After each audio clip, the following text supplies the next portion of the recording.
Salut les petits loups, j'espère que vous allez bien. Aujourd'hui, je vous ai choisi une chouette histoire d'amitié entre filles et garçons. C'est une histoire qui s'intitule La Lune.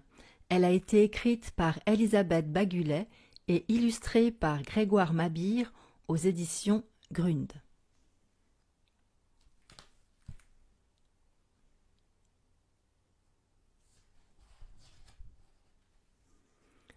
La Lune.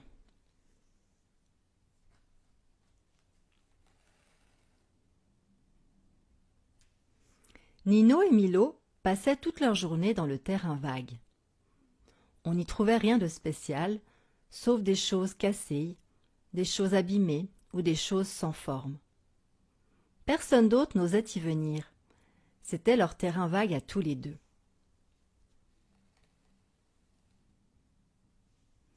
Nino et Milo étaient deux rudes petits gaillards. Ils avaient des croûtes aux genoux et les cheveux en pétard. Ils n'étaient pas frères, mais ils étaient pourtant inséparables.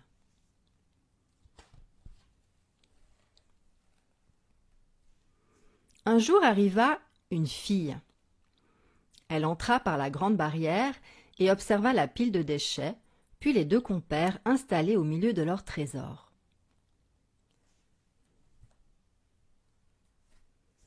« Je m'appelle La Lune, dit-elle.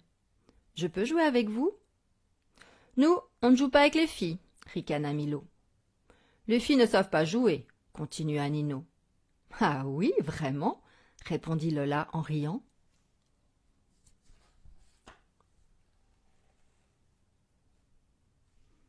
Lola laissa les garçons dans leur coin et partit explorer le terrain. C'était une vraie pagaille là-dedans. Mais elle avait quelques idées. Elle ramassa des objets et commença à les assembler. Un bidon par-ci, un tuyau par-là, et enfin...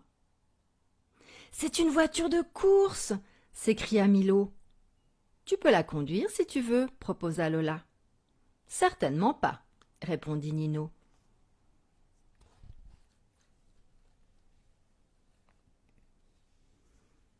Mais dès que Lola les quitta, les garçons sautèrent dans le bolide et jouèrent avec jusqu'à la tombée de la nuit.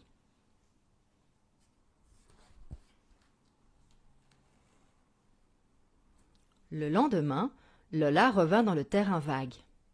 Milo et Nino l'observèrent ramasser des déchets de toutes sortes. « Allez, fabrique quelque chose !» lui ordonna Milo. Alors, Lola construisit un navire. Quand il fut fini, les garçons jouèrent aux pirates. « Je peux monter à bord ?» demanda-t-elle. « Tu n'as qu'à être notre cuisinière, » suggéra Milo.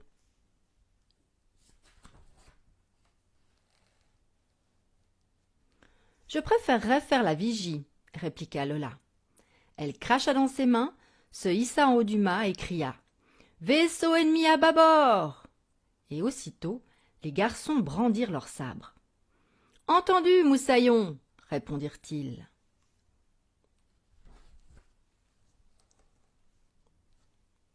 Le troisième jour, la voiture était déjà détruite et le navire désintégré. « Et si on cassait des bouteilles ?» proposa Milo. « Moi, je préférerais lancer des cailloux, » grogna Nino. « On pourrait plutôt essayer de construire une cabane, » proposa Lola. Elle trouva de quoi faire des murs et un toit, et les garçons empilèrent le tout dans un coin. Ils s'amusèrent jusqu'à l'heure d'aller au lit. Chaque jour, Lola trouvait une nouvelle idée de jeu. L'épreuve de la fosse aux serpents, l'exploration d'un château hanté, la descente des montagnes russes.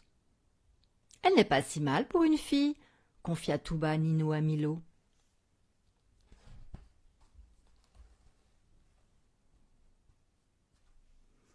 Et puis un jour, Lola leur annonça qu'elle partait le lendemain.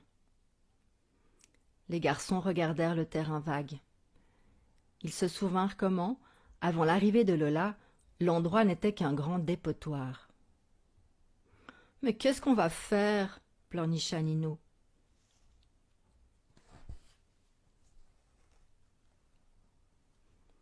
Je vous ai apporté un cadeau d'adieu. Amusez-vous avec ça, dit Lola. Et elle déversa devant eux une brouette remplie à ras-bord de détritus. En avant, marche commanda-t-elle en s'éloignant d'un pas ferme. Et elle sortit par la grande barrière qu'elle referma derrière elle. Oui, mon capitaine, répondirent en chœur Milo et Nino, mais Lola avait déjà disparu. Ils regardèrent fixement la barrière qui battait dans le vent.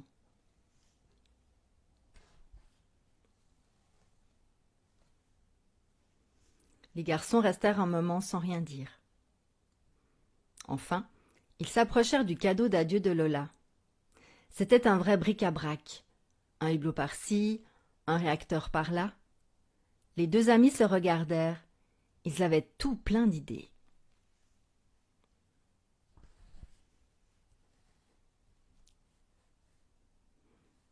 Tous à vos postes, cria Nino. Embarquement immédiat, tonna Milo. Au crépuscule, des objets sombres et colorés, des objets mous et durs comme l'acier, formaient un énorme monticule.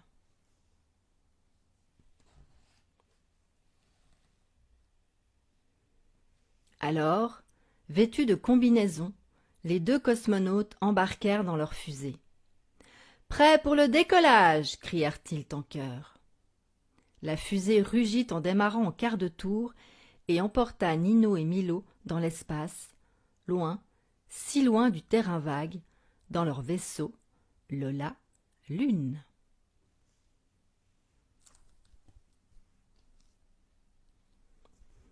À bientôt pour une nouvelle histoire.